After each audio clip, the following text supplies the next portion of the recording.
මෙයාලා මගේ ඔළුවම කෑවා. බලන්න මේ 360 view එක.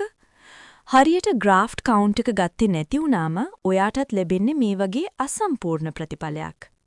අද මම ඔයාලට කියන්න යන්නේ hair transplant එකකදී ඔයාගේ ඒරියා එකට ගැලපෙන graph ප්‍රමාණය ලබා නොගත්තොත් මොකද වෙන්නේ කියලා.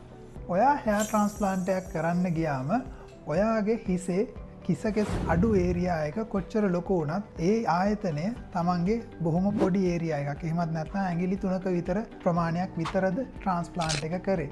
නමුත් අපි දන්නවා හිසකෙස් යන එහෙමත් නැත්නම් තට්ටේ පෑදෙන කෙනෙක්ගේ හිසේ හිසකෙස් අඩුවීම එක්කෝ ඉදිරිපස භාගය හෝ නැත්නම් ඉදිරිපස සහ හිසේ මුදුන කොටස වන මුළු ඒරියා එකම වගේ අඩු වෙන්නත් පුළුවන්. ඒ වගේ තත්ත්වයක් තියෙන කෙනෙක්ට කොහෙත්ම හිසකෙස් පොඩි ප්‍රමාණයක් එහෙමත් නැත්නම් හිසකෙස් ගස් 1000 2000 3000ක් වගේ නැත්නම් ඇඟිලි 3ක වගේ ප්‍රමාණයක් බද්ධ කිරීමෙන් කිසිම ප්‍රතිඵලයක් ලැබෙන්නේ නැහැ.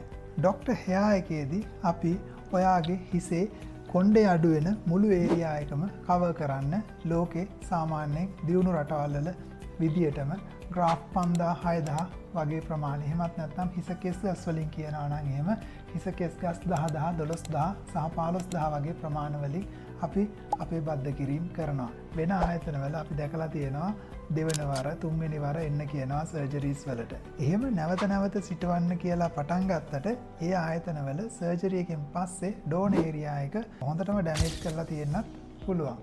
එතකොට ආය අවස්ථාවකදී hair transplant එකකට යොමු වෙන්න ගියාම තමයි ඒ ගැටලු වලට මුහුණ දෙන්න වෙන්නේ. ඉතින් hair transplant එකක් ගැන දැනුවත් වෙනකොට hair graft කියන්නේ මොනවාද, hair කියන්නේ මොනවාද කියන එක ගැන හරි අවබෝධයක් තිබීම හරි වැදගත්.